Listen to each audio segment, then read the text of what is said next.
Hey, look what we have found. A big sound in a small town. Far away from the bright lights. They're making music every night. Discover what is all around. A big sound. A big sound. In a small town. Big sound, small town. A really big sound. Big sound, small town. You're listening to Big Sound, Small Town with Sandy Carlton.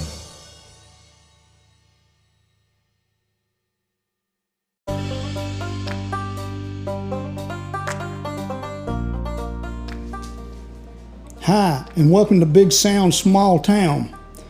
I'm your host, Sandy Carlton, and this is a podcast about the lives and stories of the musicians, writers, artists, and their associates that have their roots in the small towns and communities across America. If you like what you hear, tell somebody. Enjoy.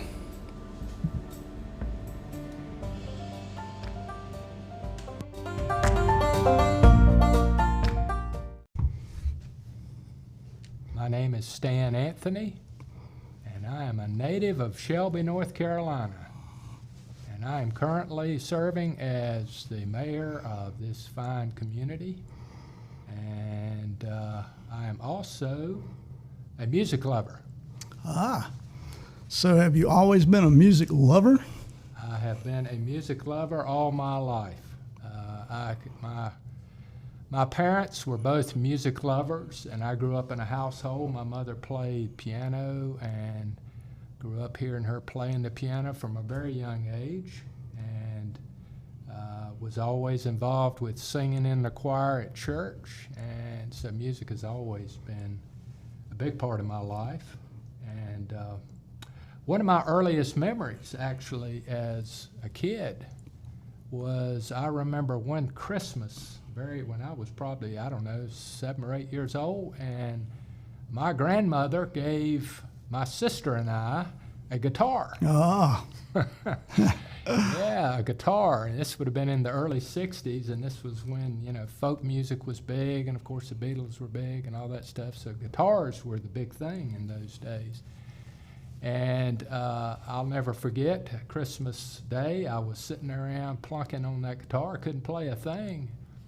And my mother says to me, she says, well, I tell you, a friend of mine that I grew up with is one of the finest musicians in this county. And I said, well, who's that, Mama? And she said, a guy by the name of Ray Ledford. Yeah, she was right. I mean, Ray, if I could bring someone back, he would probably be top of my list to interview. Yes.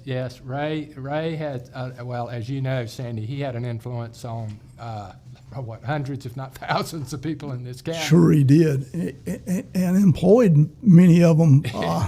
So to play in his band and built instruments that several of them, and his guitars are pretty coveted if you can even find them these days. Well, I am fortunate to actually have one of Ray, and that's a whole nother story. Yeah, I won't get to that. I knew you had one. I was going to bring that up later on and surprise you with it, but okay.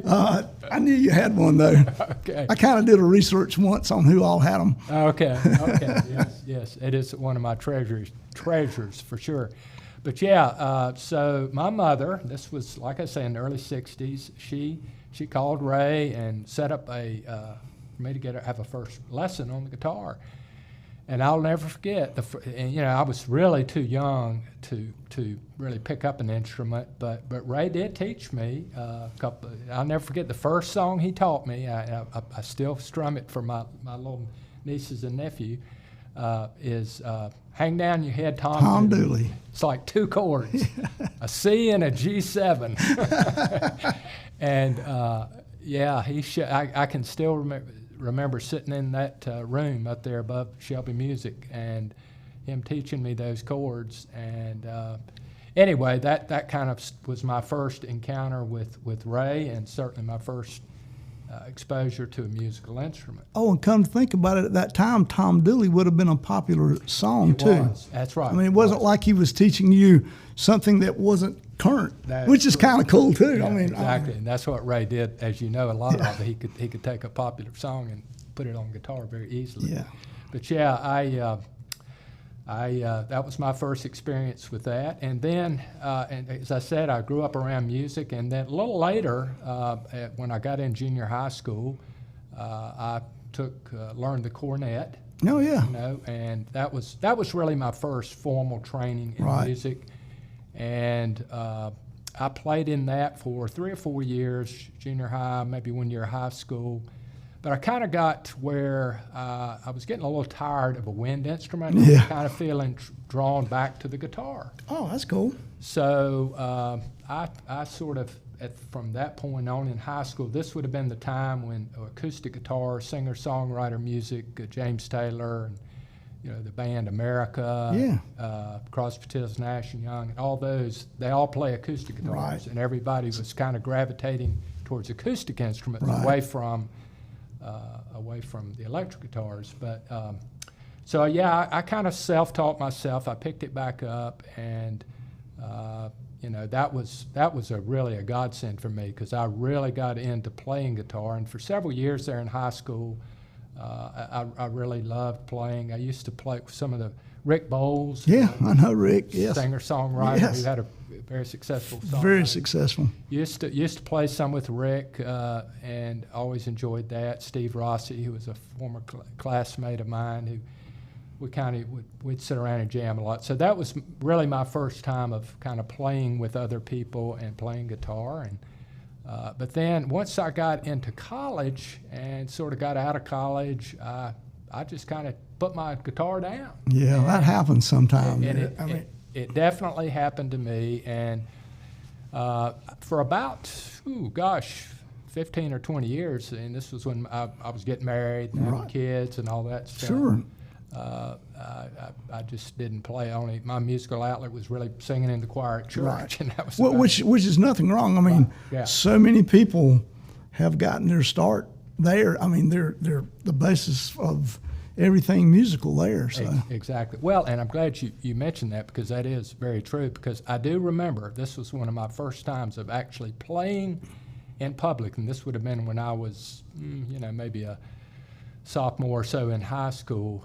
The song "They'll Know We Are Christians by Our Love" Yeah. had just been written, was kind of being popularized in church music, and the choir director, I remember, said, "Well, let's see, do you know how to play?" It's 2 chords. It's a pretty easy song. So that was my first time of playing in public in front of a congregation. was it fun? It was fun. Yeah. I was nervous as all get, but I was playing a little acoustic guitar, no amplification, Right. this kind of thing. So that was a lot of fun. But then, like I say, for a long time after I got out of high school and college, didn't play and really kind of missed music. And then I got back into it. The interesting part of that is I have 2 sons. They're both grown now, both in their 30s, and they're both have musicians themselves, or have good musical talents. But they, our older son, he was getting into rock music. This would have been in the, I don't know, around 2000 or so. And I always wanted an electric guitar. I never had one. Right. So I went out and bought a Fender Stratocaster. It's a good place to start. a little Fender amp, and that kind of got me back into guitar. Sure. And anyway, so from there I've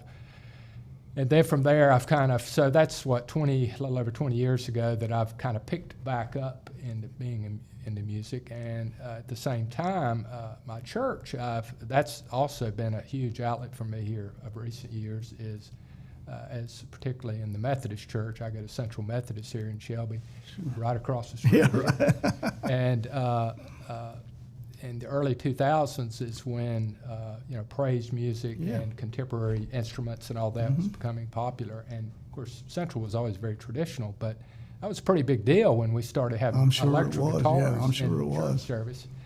And so that really was a good outlet for me. And I'm still involved at Central. We have a phenomenal director there, Danny Buckner, is one of the finest musicians. You ought to have him on your show Yeah, I should. someday. He's a fine musician.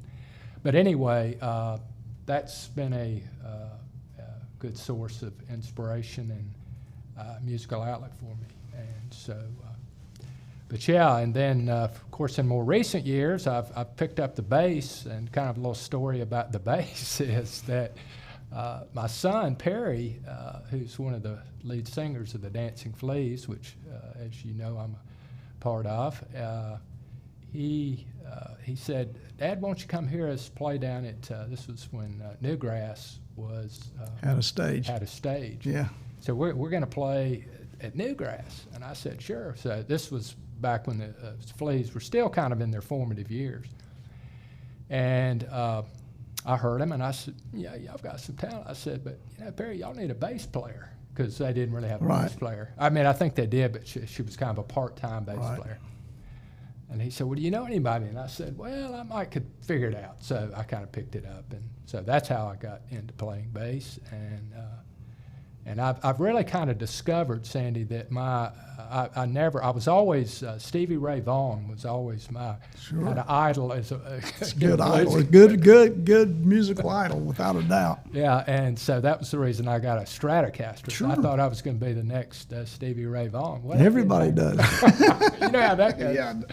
Yeah. And but anyway, I've discovered that really maybe my more natural talents are towards being a more rhythm instrument, which I've actually come to take pride in, because oftentimes we think of the hot guitarist. If you can't play a hot lead lick, you're not much of a guitarist. Well, I've come to recognize that rhythm players, the rhythm section is actually the heartbeat of the band, and What drives everything. It's what drives everything. So anyway, that's kind of where things. It's okay. I do actually. I think probably was that an Art of Sound maybe when they played there. Yeah. I think the first time I saw them maybe was at a Art of Sound, and I don't think maybe you were playing with them yet. Okay, and that is very possible, Sandy. That may have been before I was, but they probably played at Art of Sound on one of the stages, and that may have been it. Yeah, Yes. and I was thinking, these guys are really entertaining and really different. I mean, this is not your standard fare, And I was thinking, I wasn't sure how it worked. And sometimes that's why we're going to talk about it. Sometimes I'm not still sure how it works. I've had Jason on, but okay, at the time I thought, this is a really cool concept. But you just kept expanding it and growing it. I mean, from just playing some covers with being, actually at that time I saw them, I thought they were basically a ukulele orchestra.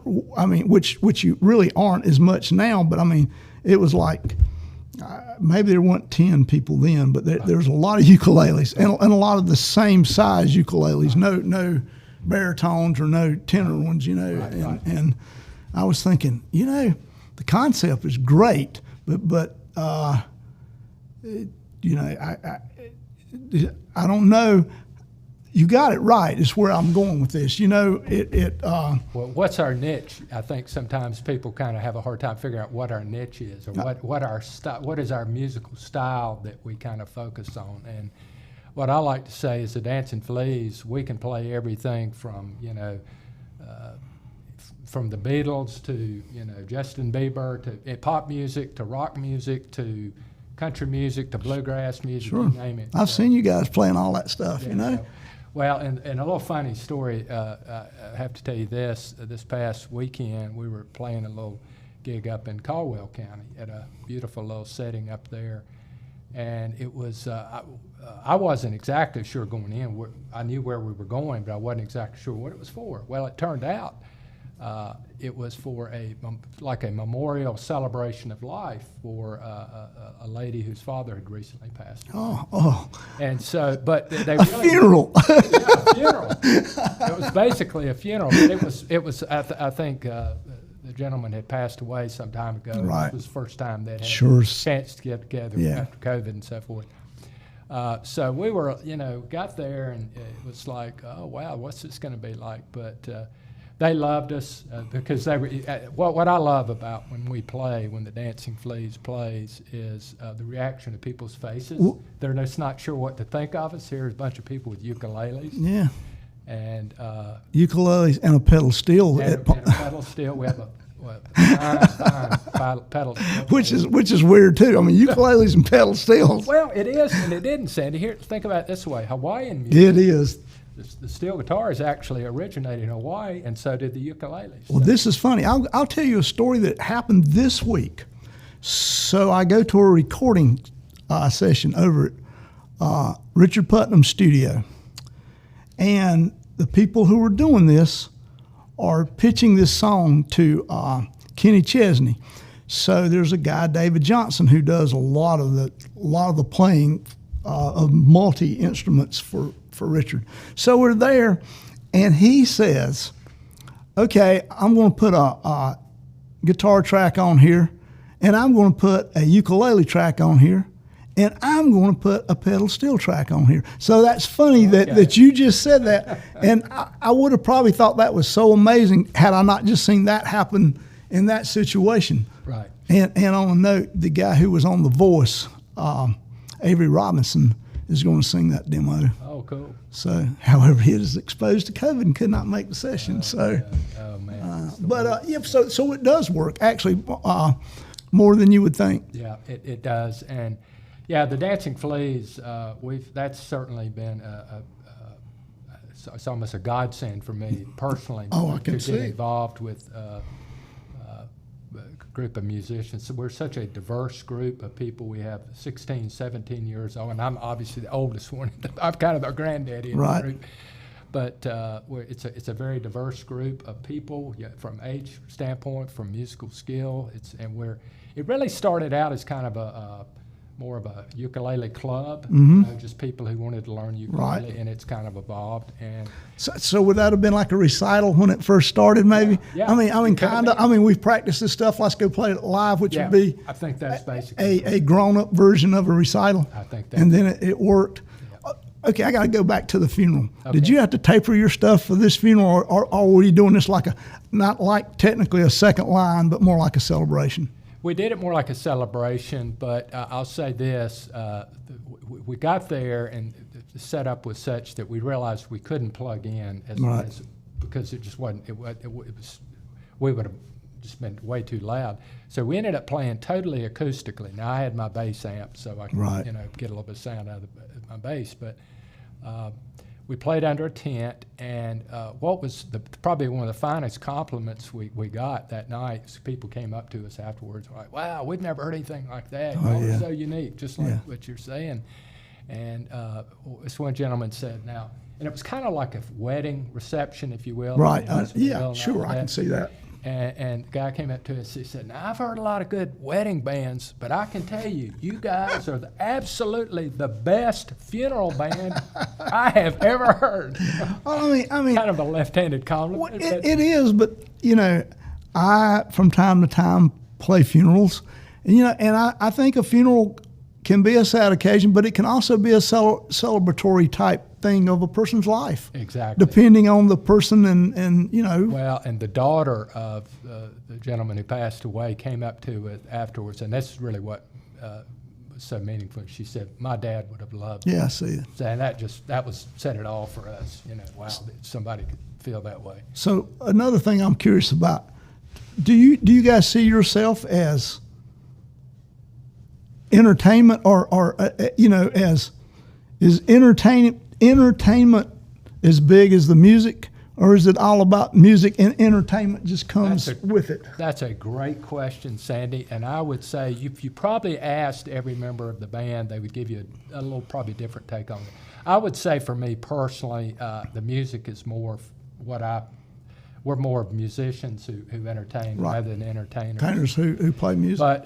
But we have, and I think we're definitely both, but I think everyone kind of has their own unique approach to how they see their role in the band. I mean, I do see it as the entertainment part maybe is even easier as a booking tool than say being a musical band, because I mean, once you see the show, it's not what you expect. Yes. And entertainment is a big part of it. I mean, a good time entertainment sometimes even overshadows maybe how good the musicians are. Right. Well, I hear you, and I agree with that. I think what I say to people frequently about the Dancing Fleas is there are lots of really good musicians, good bands out there that can play, can tear it up. Right. Hot guitarists, good drummers, all that. We are, what I like to say, and we play down at Freight Yard. Yeah, I know where Freight Yard, Spartanburg. A great little venue, and we played at a thing last spring, and we got down there, and the band that was ahead of us was just, I mean, these guys were kicking it, just hot musicians. And I'm sitting there going, oh, man, are we going to be able to hold our own in this crowd? And they listened to us after we had played and said, you guys were phenomenal. So when people who are really good are saying that about us, I took a lot of pride in that. So. Yeah, it was one of those things because as a musician, I always look at the musician part first. But then I could see that it could be very easily overshadowed by the entertainment because it is a very entertaining act. I mean, well, and that's what we take pride in. I mean, we have several of our band members have kind of drama background, right? So they can you can tell. I mean, you can tell. And having that ability to relate to the audience and to do a little choreography when necessary. Sure. Because let's face it, when people come to see a band, they're not just there to hear the music. No, they can listen to it on the radio or listen to it off of, streaming or whatever. But people want to be entertained, and I, as you know, Sandy, we did the show down at the Gibson Theater back in June. Yeah. And that was certainly the highlight for us as a band to be able to stand on that stage that had some phenomenal musicians, and then it was really, it gave me goosebumps. I do understand standing on that stage. So yeah. I mean, there's nothing. I'll be truthful with you. One of the highlights of my whole music career is singing a Don Gibson song on the Don Gibson stage. I mean, I've had some pretty cool stuff, but that is actually, to me personally, is as fulfilling as just about anything I've done. Absolutely. Totally agree with that. So what does the future hold? Are you guys? And let's get back one more. I got one more Fleas question. All right. Recording. Are you guys going to record at I mean, I know you've got recorded stuff, but are you going to do a bigger production at some point? That's a good question. Just so folks will understand, we have done some recording. We've actually got some half a dozen or so original songs. Right. We're starting to try. Songwriting, as you know, is a real process. It is a process. And it's kind of been fun to do that, but I think that recording, we would like to do more of that, and we're fortunate around here to have good. That's another one of those things that we're fortunate to have here. Is a good lot of facilities to facilities. Go to. Yes. But Scott Moss has been working with us, and Scott's got a good little setup out of it. He does. He has a really good and he's got a really cool bed and breakfast out there, yeah, too. He does. And his little school bus. School bus, tour bus, yeah. So it is pretty cool. I mean, I was wondering if you considered yourself more a live band than a studio band. Yeah, okay. So, I would say we are. I mean, live is what you do really well. Live, we're definitely, I think, because I was saying earlier, I mean, you're always going to find people who can probably play a little better than us or whatever. But I mean, we are reaching a level that I've certainly, as a musician, I'm very proud of how far we've come along, that we can hold our own against bands that might technically be better. Because some acts, are live acts And it's got nothing to do with abilities or anything. They're just more entertaining live than they are on a record. And I didn't know if that was something that you guys thought maybe you could capture the entertaining part on a record. I mean, I don't know how hard that would be. Yeah, I don't know. That's a good question. You know, I might pose that to the audience. I mean, that could be hard to convey what you see on stage. Yeah. On a recording. Yeah.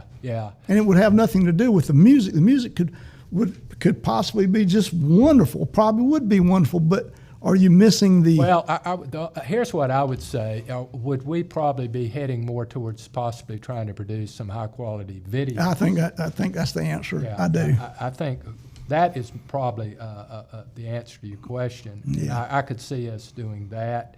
Obviously, that opens up a whole lot more levels of complexity when you start getting a video. But it also opens up more opportunity too, because accessing videos are probably easier than accessing music. Good point. You know, I mean, YouTube has opened up the world of video to, and it's an important part of a musician's or a band's whole entity. You know, it's if you don't do it, you're going to lose out. Yeah, that's exactly right. And you can't really these days. This is funny too.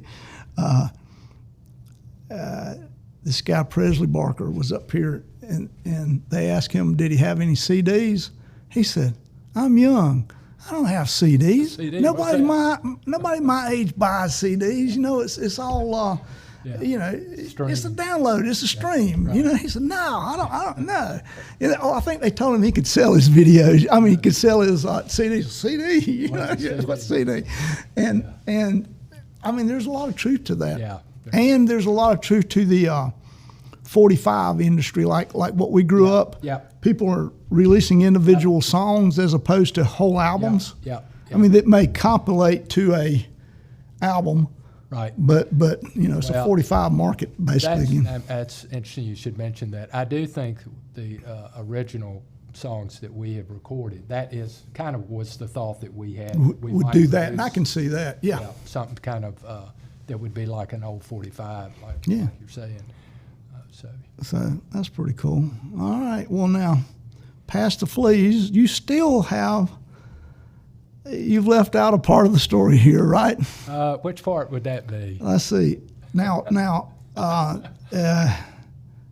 okay.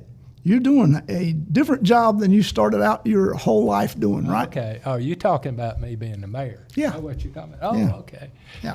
Yes, I have been very blessed, very fortunate. I've served as the mayor now for, it's hard to believe, it's been 10 years. It is hard to believe. Yeah, and I've thoroughly enjoyed it. And, you know, I grew up in Shelby, and people often ask me, why did you want to be mayor? And it's a very simple answer. I love Shelby. I grew up here, Shelby High School graduate. You know, just I've always, my parents were big in the community, always stressed being involved in the community. And so that's the why I do it. Well, musically during your tenure, the town of Shelby has kind of exploded. Well, it has. I mean, the city has been in several magazines talking about how much a music city it is, what a vibrant music community it is, what a fun small town safe walk around little town is. I mean, it's about as all-American as you can get. It is that. And I say those very words, Sandy, to people frequently about Shelby, that it's one of the prettiest. I would put our downtown Court Square area, it's as pretty as any place in the country. And we have been, this community has been very blessed with a lot of good leadership that have made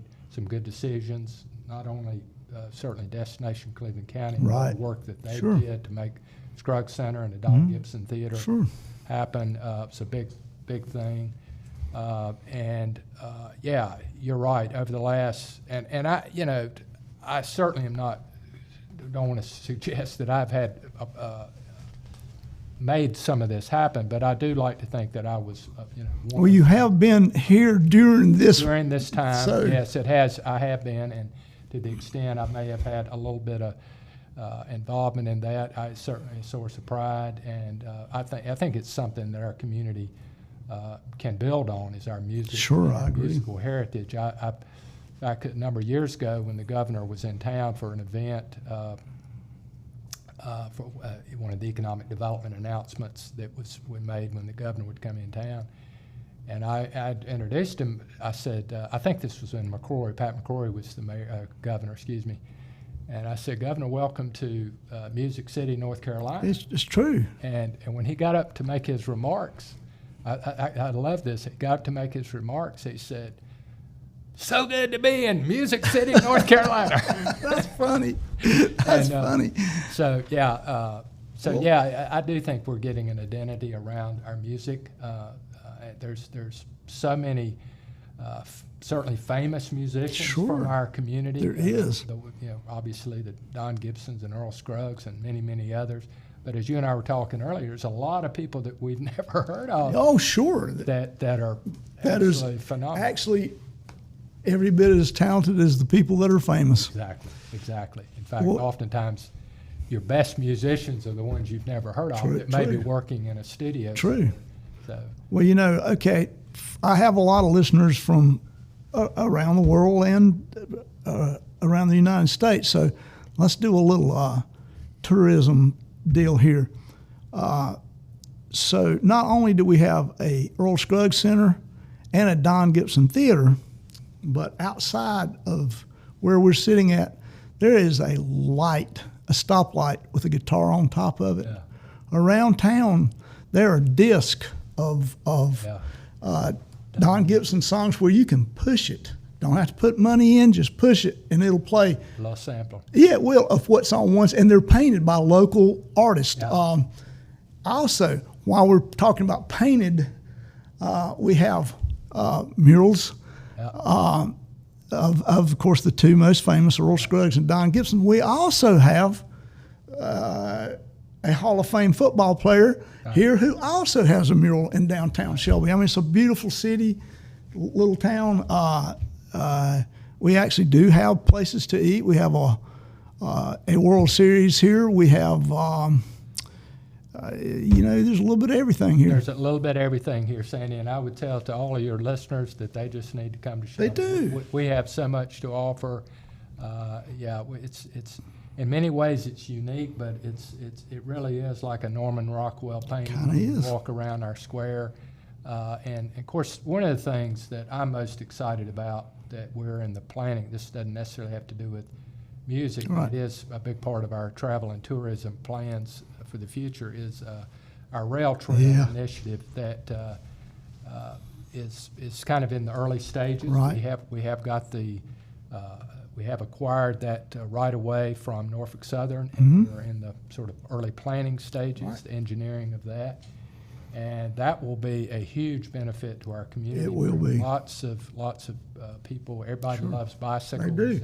But I just read today that the popularity of bicycles is as high as it's been in maybe of all time. I think you're absolutely correct. And the thing that I like to tell people about our rail trail too, certainly people here locally, is this will not only be just for people who like to get out and ride their bike or run or whatever. It will be for people to get from one part of town to another. True. Like for people who you'll be able to walk from uptown Shelby here to Shelby High School on that path. You'll have to cross the Cab Street. But Right. it'll be an easy walk. So Right. it will be beneficial to not just to draw Right. tourists and people interested in recreation, Sure.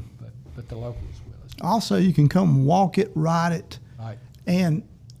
and shop in town along the trail. You know, Absolutely. I mean, it's just a block, Right. or lots of it is just a block away from the heart of downtown. Exactly, and you'll be able to, once we have it completed, you'll be able to jump on your bike here in uptown Shelby and ride all the way to the South Carolina border. Yeah, which is really good. I Pretty mean, cool. Yeah, it is really cool. So, yeah. So, well, is there anything else we need to know? Well, let's see. I'm trying to think. I think, well, I think I think the musical heritage here is something that I appreciate what you're doing, because you are highlighting a lot of the musicians, probably some of the musicians that don't get the attention. Sure. And I think that is a good thing. I think there's a lot of opportunities here in our community because we have such a wealth of musical talent. I would love to see us have kind of expanded offerings of instructions. Yes, and opportunities. I think that would be. Yeah, we've talked here at the center before too, and there is, and of course they're big with bluegrass. Right. But some places do have bluegrass schools where kids learn and come up and wind up playing professionally. Right. I think Darren Aldridge employed old Carly Airwood. I think she came up through that, and it's also like preserving the bluegrass music by starting young. Yes. Through, say, maybe here Right. is key to keeping something like that alive. Where if you flip it over to a dying thing, and this is going to blow up on me, but North Carolina is a part of what used to be a big shag beach music mecca. Right. Well, it's not being passed to the youth. Right. So it's kind of dying. Yeah. I mean, the beach bands I know are either retiring or pop bands now. Right. So I mean, any of that you can help preserve just by starting the youth out in any type of musical instruction. Amen to that, brother. I totally agree with that. I would,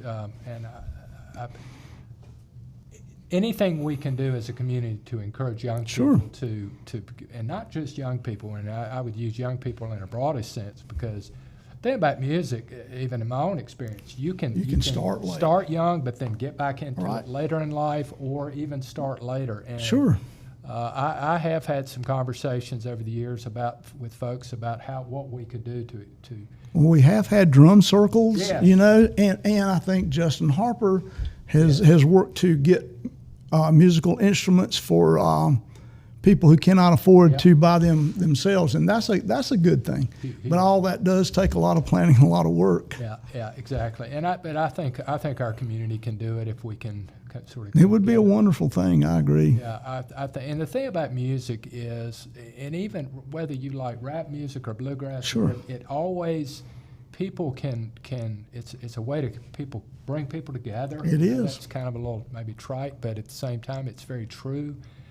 All you have to do is get a group of people together and start playing music, or even just talking about music. Well, you can have your differences, your political differences, or whatever. But when it comes to music, everybody's on the same page. It is it's also a universal language. You can play with someone you cannot understand one word of their language, but you can play music together. Absolutely. Also, this community has it was a textile community, and the textile community, yes, the word I want to use, over the years that I've learned through this podcast, used to have almost a jam session, and each mill basically would have their own little version of that.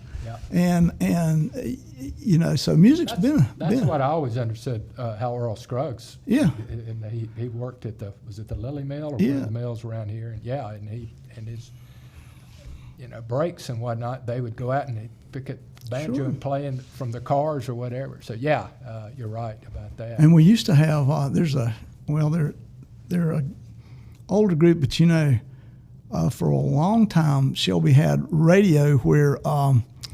Groups would come in and sing on weekends and stuff. Well, I have a little story to tell about that. Yes, my mother sang. My mother was she used to love to sing, and back in the 40s, when she was in high school, I guess it was, she and some of her friends, they had a little group called the Carolina Maids, and it's kind of a long story. But the long story short version of it is they used to have a Saturday morning radio show on WOHS. And she used to tell the story to me when I was young about running into this guy that had a show before them by the name of Don Gibson. Yeah.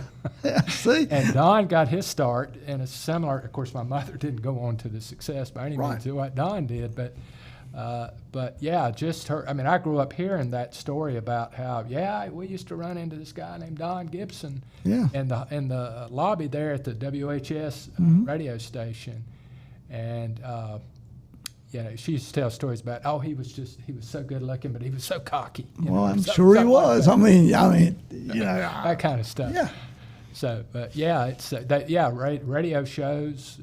We've had a lot of, and of course, this Court Square has been the foundation for so many musical shows, festivals, or we've had a number of festivals, but we always seem to tie music to them. Yep. We've had Liver Mush. Yep. We've had seventh inning stretches, Art of Sounds, and we've always tied music to them. Yep. And now we have the Pavilion, which has become a focal point too for a lot of stuff like that. That's exactly right. If we can get through COVID. Yeah, if we can get through COVID, for sure. Yeah, I'll never forget. You mentioned the seventh inning stretch a few years ago. They had, the lead singer for Alabama, Randy Owen. Yeah, Randy Owen. Yeah. Randy Owen came to Shelby, and my old buddy Rick Bowles wrote a song that became a hit song for Alabama. Sure. And when I heard that Randy was coming, I said, well, maybe I could give him the key to the city, but under one condition, that he would play and sing. I think Rick's song was Down Home. Could be, yeah. Something like that, Yeah, Down I Home. think it was, It was, as I always understood it from Rick, it was it was inspired by growing up in Shelby. And sure enough, Randy sang it, so I came out and presented him the key to the city. That's really cool. That's really cool. So, yeah. I'm guessing, Rick, I know you're not listening, but I bet you was nowhere to be found. Rick will not do the podcast. Yeah. That's too bad because it is. Very talented guy. He is. He's a good guy. Yep, he is. But I understand. I do understand. Right. But well, Stan, this has been wonderful. So, what does the future hold for Cleveland County? Well, we have a bright future. We really do. I feel good about this community. Despite our COVID, I was involved in a press conference yesterday about how bad the numbers are in our county. But as the county commission chairman said yesterday, our community has faced challenges like this in the past, and we'll get through this if we all come together. And I do believe that, and as I mentioned a minute ago, I think music can be a part of that. It could be. I think it makes my heart warm to think about all the opportunities for music we have in our community, and I love to see more of it if that's possible. Well, that's great. You've been a wonderful guest. Thank you. Thank you for having me, Sandy. All right.